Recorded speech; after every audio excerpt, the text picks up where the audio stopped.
Bienvenidas, bienvenidos. Unidad número 3 y última de nuestra materia, el Pentateuco, dentro de nuestro programa de formación, licenciatura en Teología Básica del Instituto Teológico y Técnico Emanuel. Somos la división académica del Ministerio Unidos y Renovados en Cristo. Vamos a hablar, recuerden ustedes que esta materia completa se llama el Pentateuco y que en las unidades anteriores estuvimos hablando del libro de Génesis. Se supone que en esta unidad estaríamos hablando del libro de Éxodo, ¿verdad? Y que íbamos a dedicar una unidad o una clase a cada libro del Pentateuco, que son 5. No es así. Y les voy a explicar de inmediato por qué. Antes o fuera del libro de Génesis y de unos pasajes importantes del libro de Éxodo, los otros 3 libros del Pentateuco, Levíticos, Números y Deuteronomio, se refieren fundamentalmente a lo que son las ordenanzas, la legislación, la estructura legal que Dios a través de Moisés le dio al pueblo de Israel en el exilio, al pueblo de Israel en el desierto, para poder enfrentar, para poder ordenar a ese pueblo convulso, a veces indisciplinado, a veces desobediente. Por lo tanto, en esta clase nosotros vamos primeramente a hablar de ciertos pasajes del libro de Éxodo para entender la salida del pueblo de Israel de Egipto, y luego entonces vamos a concentrarnos en una especie de condensación de los últimos 3 libros del Pentateuco para hablar de esa legislación, de esa ordenanza, de esas doctrinas, de esos aspectos que dieron forma, que dieron orden al pueblo de Israel cuando salió de Egipto y se mantuvo por 40 años en el desierto. Por consiguiente, esta unidad va a englobar los 4 últimos libros del Pentateuco. Vamos a empezar con la salida de Egipto. El libro de Éxodo dedica sus primeros 19 capítulos a describir todo lo relativo a la salida del pueblo de Israel de Egipto, en donde a la sombra de José, recuerden ustedes que hablamos de eso, habían permanecido por exactamente 430 años. Esta fue la cantidad de años que el pueblo de Israel permaneció en esclavitud en Egipto. Esto lo podemos leer en Éxodo 12:40. Hacemos una breve descripción de lo que ocurrió, ¿verdad? Con José, que luego de ser vendido por sus hermanos, llegó a Egipto en calidad de esclavo y que luego entonces obtuvo gracia a visión del faraón, siempre por supuesto bajo la guía del propósito que Dios había puesto en manos de José. Un papel fundamental e importante para poder construir este pueblo de Dios en aquella época. Recuerden ustedes que José, estando preso por una acusación injusta que le hizo la esposa de Potifar, que fue la persona que lo compró de manos de sus hermanos, estando preso, repito, logró interpretar el sueño de Faraón. Primeramente interpretó el sueño de 2 personas que estaban también prisioneras junto con él. Y entonces cuando él interpretó esos sueños de esos 2, le dijo: uno de ustedes va a morir, pero el otro va a volver al puesto que tenía en la casa de Faraón. Entonces ocurrió exactamente así, porque todas esas interpretaciones eran de inspiración divina. Era realmente Dios quien estaba de alguna forma ayudando a José a interpretar esos sueños. Bueno, cuando esa persona volvió al servicio de Faraón egipcio, tuvo un sueño muy perturbador. Entonces esa persona le dijo, se acordó: pero mire, cuando yo estaba preso, hay una persona llamada José que logró interpretar un sueño y se dio exactamente como él dijo. Si usted quiere, mándelo a buscar para que José le interprete ese sueño. Y efectivamente Faraón mandó a buscar a José. Y José le interpretó ese sueño perturbador para Faraón. Eso lo podemos leer de forma muy explícita en este libro de Génesis y de Éxodo. Entonces, Faraón entendió de inmediato que estaba frente a José con una persona bendecida por Dios. Y fue un faraón inteligente, porque entonces puso a José a ser el administrador de todas las tierras de Egipto, que fue el primer imperio que conoció la humanidad. Y José pasó de ser un esclavo vendido por sus hermanos a ser el segundo hombre más poderoso de Egipto. Bueno, mientras José estuvo vivo, él fue bendecido también su familia, que él trajo de la tierra de Canaán. Recuerden ustedes, a Jacob, su padre, y a todos sus hermanos.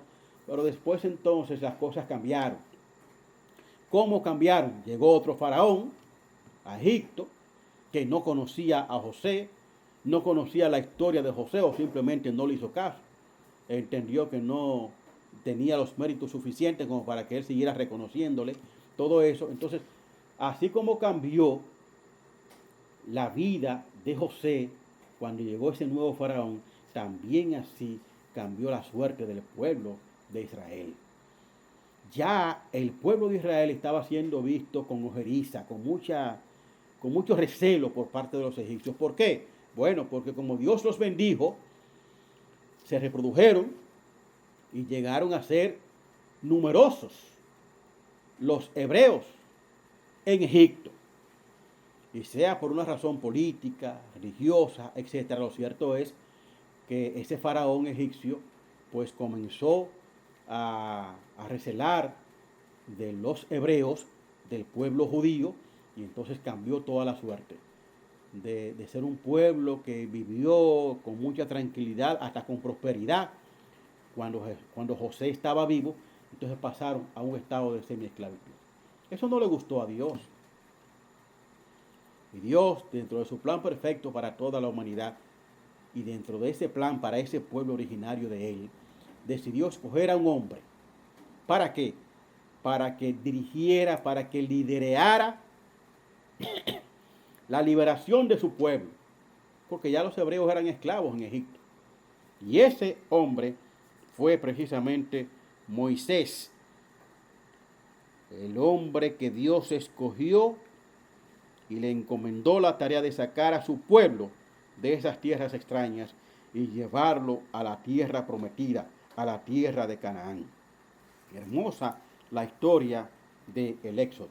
Sin embargo, ni la salida de Egipto, ni la vida de ese pueblo de Israel en el desierto iba a ser cosa fácil. Primero, hicieron falta 10 plagas que Dios enviara a los egipcios, primero para demostrar su poder, primero para demostrar que ninguno de esos dioses egipcios, que eran miles, tenían la fuerza ni la trascendencia que tenía Dios Padre. Dios se les reveló a los hebreos, Dios se les reveló al pueblo egipcio y se les reveló sobre todo a Faraón. Y de manos de Moisés, Moisés anunciando lo que Dios le decía, envió 10 plagas a Egipto. Tuvo que castigar con 10 plagas al pueblo y al faraón egipcio para que entendiera ese faraón la necesidad de dejar salir al pueblo de Israel de Egipto.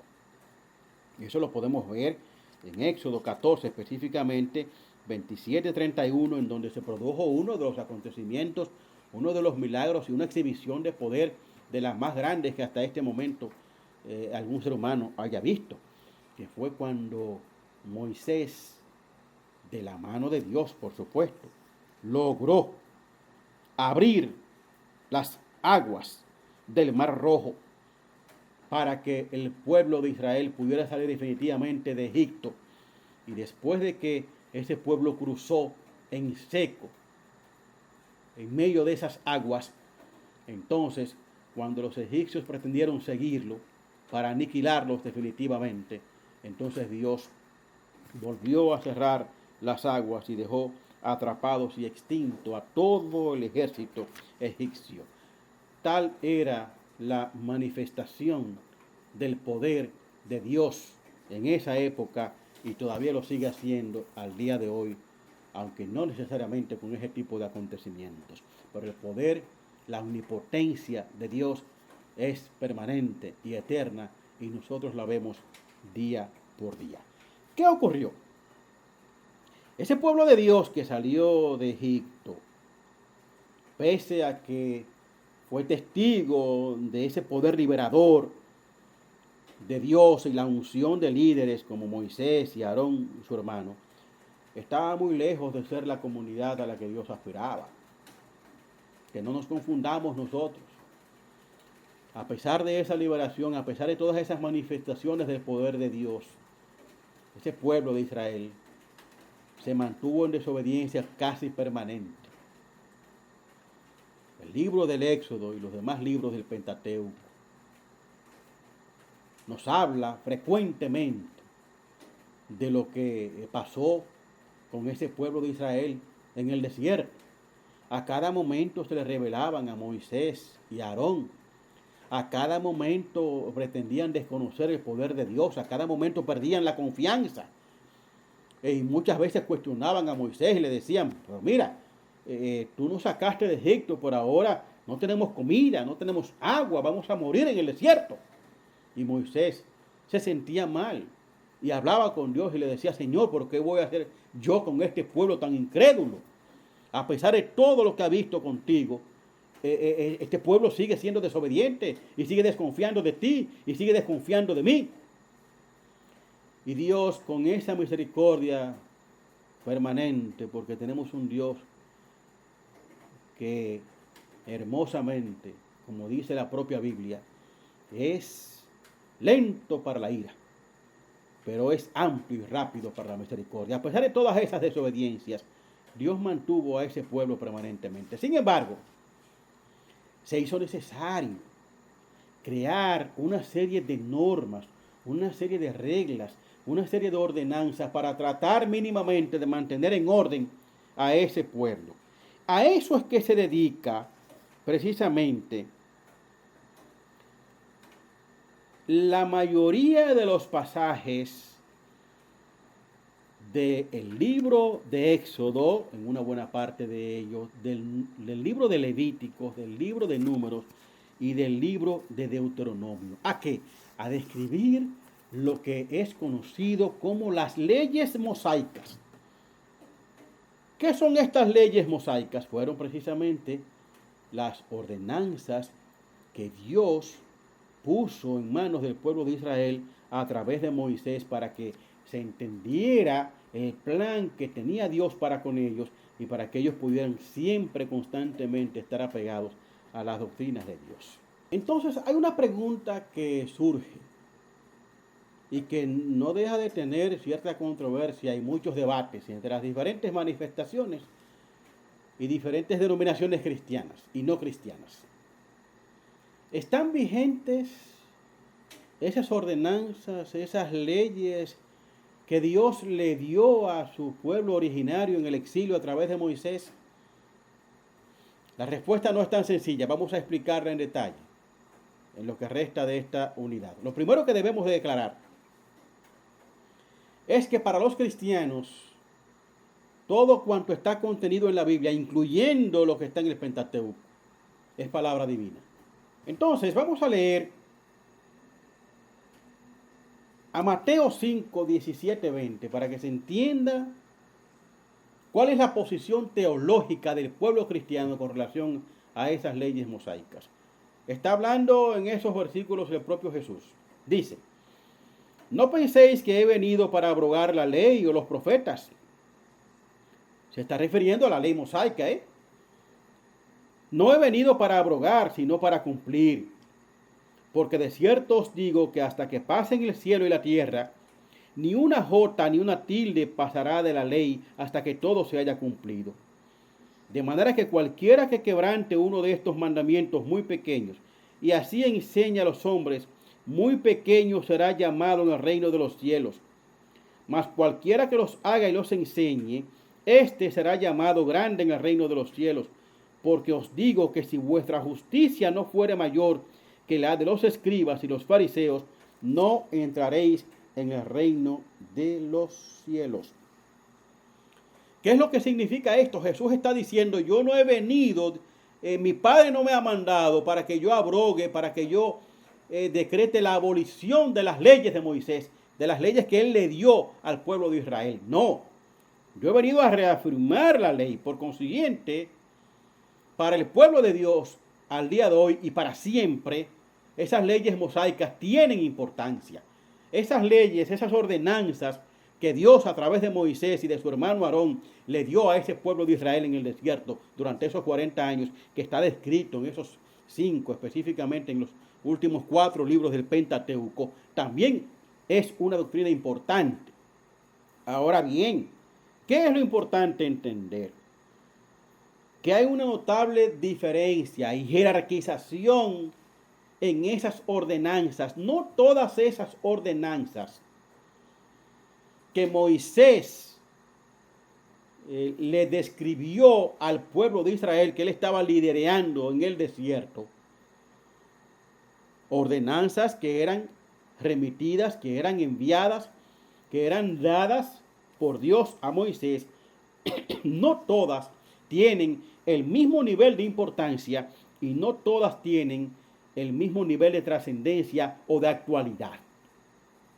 ¿Por qué no? Fíjense ustedes lo que dice Jeremías 7, 21, 24, para que entendamos este concepto, que es muy importante. Porque hay algunas denominaciones, específicamente, vamos a decirlo así, el judaísmo, sobre todo el judaísmo ortodoxo, que tiene en el Pentateuco una doctrina que ellos prácticamente siguen al pie de la letra, casi con las mismas costumbres y la misma descripción que se produce, que podemos leer en la Biblia en este momento. Que resulta que muchas de esas ordenanzas fueron dadas por Dios a Moisés para aplicar específicamente a ese pueblo. Y en ese contexto específico de ese peregrinar en el desierto. Y que por consiguiente no tenemos nosotros por qué aplicarlas al pie de la letra en este momento. ¿Y de dónde estamos nosotros sacando esta explicación? De lo mismo que dice la Biblia. Jeremías 7, 21, 24. Fíjense esto. Así ha dicho Jehová de los ejércitos, Dios de Israel. Añadid vuestros holocaustos sobre vuestros sacrificios y comed la carne, porque no hablé yo con vuestros padres, ni nada les mandé acerca de holocaustos y de víctimas, el día que los saqué de tierra de Egipto. Mas esto les mandé diciendo, escuchad mi voz, y seré a vosotros por Dios, y vosotros me seréis por pueblos, y andad en todo camino que os mande, para que os vaya bien. ¿Qué es lo que significa esto? Que en principio esas ordenanzas no fueron necesarias. Varias de esas ordenanzas que vemos en estos libros del Pentateuco se hicieron necesarias en el momento en que comenzaron las transgresiones y por tanto fueron ordenanzas que fueron diseñadas por Dios y transmitidas por Moisés específicamente para ese contexto y para esa situación en específico. También, para que estemos más precisos y más claros, podemos leer a Gálatas 3:19. Fíjense lo que dice el apóstol Pablo.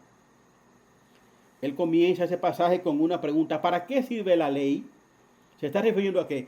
A esa misma ley, a la ley mosaica que está en el Pentateuco.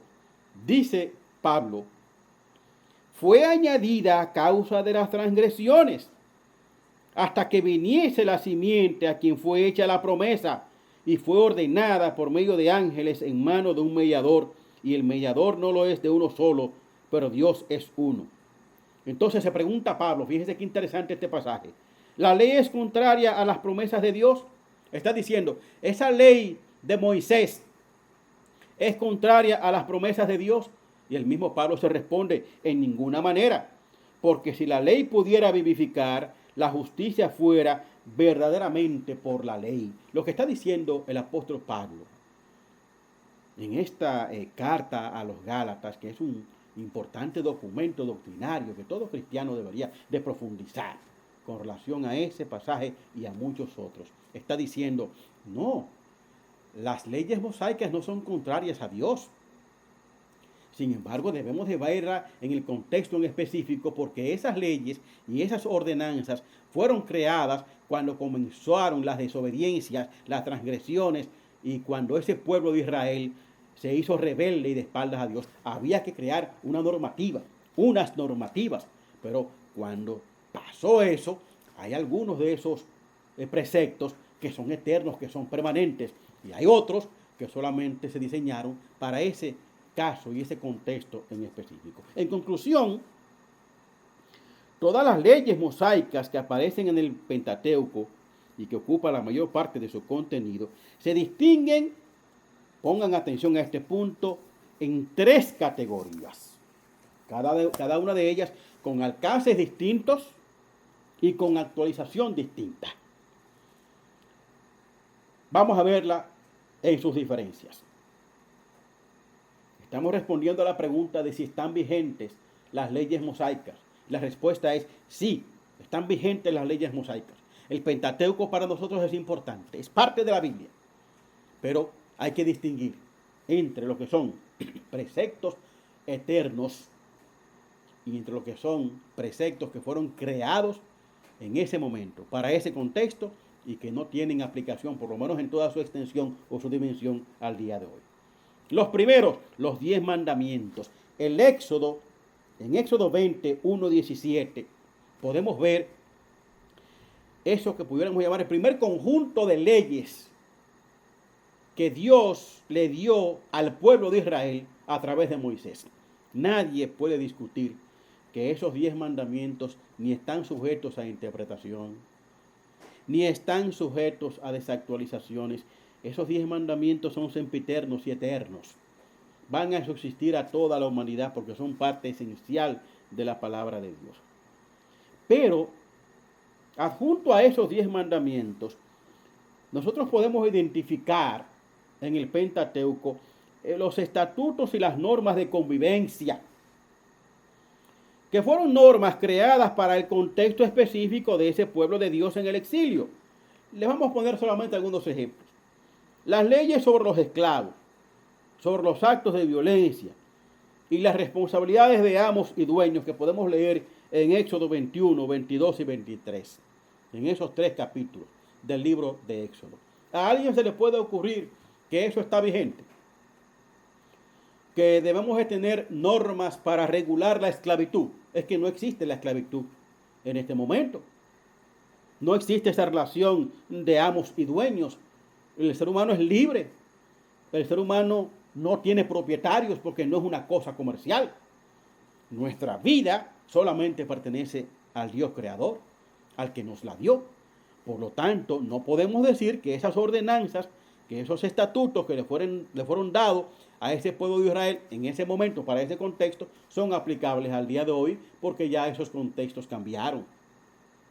Por eso es que tenemos que saber diferenciar de todas esas ordenanzas, de todos esos preceptos que están en el Pentateuco, cuáles se mantienen, cuáles son permanentes, cuáles son eternos y cuáles se crearon y se diseñaron para ese contexto en específico. Y finalmente, aparte de los 10 mandamientos, aparte de esos estatutos y normas de convivencia, tenemos las leyes ceremoniales. ¿Qué fueron estas? Fueron creadas precisamente para tratar de frenar las constantes violaciones de Israel a los preceptos de Dios y para darles un código de conducta religiosa homogéneo y adecuado a la época y a la sociedad en las que regirían. Nosotros como pueblo cristiano respetamos que, por ejemplo, el judaísmo mantenga esas leyes ceremoniales prácticamente intactas y que desarrollen esas mismas prácticas en la misma forma en como están diseñadas o como están descritas en el Pentateuco. Pero lo cierto es que esas leyes ceremoniales fueron creadas específicamente para eso en ese momento. No necesariamente son cosas de actualizaciones que debamos nosotros como pueblo cristiano de mantenerlas en esa misma estructura. Por tanto, estas dos últimas clases de ordenanzas, los estatutos y normas de convivencia y las leyes ceremoniales, fueron necesarias y útiles en las épocas en que se crearon. Nunca tuvieron el carácter de permanente, pero son guías válidas para entender cómo se conformó el plan de Dios para la humanidad desde los primeros tiempos. Vamos a terminar esta unidad y esta materia haciendo un listado. Claro que no vamos a dedicar esta clase a eso, sino que simplemente vamos a decirle que hubo un erudito judío llamado Maimónides, que él identificó, leyendo el Pentateuco, específicamente 613 ordenanzas. Y él hizo un listado de todas esas ordenanzas, incluyendo los 10 mandamientos que Dios le dio al pueblo de Israel. Él identificó 603 y desde ahí se le conoce como las 613 leyes mosaicas de Maimónides. Es importante decir que este número 613 no es un número bíblico. De hecho, actualmente usted puede leer el Pentateuco y puede identificar más ordenanzas o puede entender que varias de esas ordenanzas se pueden concentrar en una sola porque se refieren a lo mismo, de modo que esto no es un listado bíblico. Entonces debemos entender que este listado es simplemente una referencia. Sigue siendo, con sus naturales actualizaciones, una edificante enumeración y descripción de lo que podríamos llamar la legislación mosaica del pueblo hebreo. De modo pues que, adjunto a los documentos de esta clase, yo les dejo este listado de Maimónides en donde él pretendió resumir, pretendió enumerar todos los mandamientos, todas las ordenanzas y todas esas leyes ceremoniales que Dios a través de Moisés le dio al pueblo de Israel en el exilio, siempre tomando en cuenta lo que ya hemos precisado. De todas esas leyes que están en el Pentateuco, los 10 mandamientos son los que debemos de retener, son los permanentes, son los eternos. Debemos de aprenderlo y de conocerlo completo, todo ese sistema legislativo, porque es palabra de Dios también, pero entendiendo, como hemos visto ya, que una buena parte de esas ordenanzas, una buena parte de esas reglas, una buena parte de esas ceremonias tuvieron su vigencia y su importancia en el contexto en que fueron creadas. Por ejemplo, y con ello termino, los holocaustos que se producían de animales para dárselo como ofrenda a Dios. Eso era importante para apuntalar la obediencia del pueblo de Israel al Dios Padre. Pero después de que nuestro Señor Dios mandó a su Hijo unigénito y Él murió por nosotros en la cruz, ese es el sacrificio que nosotros tenemos. Por consiguiente, nosotros, los cristianos, no tenemos por qué matar animales, ni hacer holocaustos, ni hacer sacrificios de nadie para fines de agradar a Dios, porque ya eso quedó abolido desde el mismo momento en que su Hijo, nuestro Señor Jesucristo, murió y pagó con su sangre todos nuestros pecados. Eso es importante que se entienda con relación a todo lo que podemos leer en el Pentateuco. Las leyes mosaicas son palabra de Dios, son importantes, debemos de conocerlas, pero entre todas esas leyes mosaicas, los 10 mandamientos es lo que se convierte para nosotros como pueblo cristiano en un mandato permanente. Las otras cosas que tuvieron su vigencia y su importancia en el contexto establecido del pueblo de Dios en el exilio. Muchas gracias. Qué bueno que llegaron hasta esta lección, que es la última unidad de nuestra materia número 3, el Pentateuco. Espero verlos en la materia número 4 de nuestra licenciatura en Teología Básica de nuestro Instituto Teológico y Técnico Emanuel. Dios les bendiga.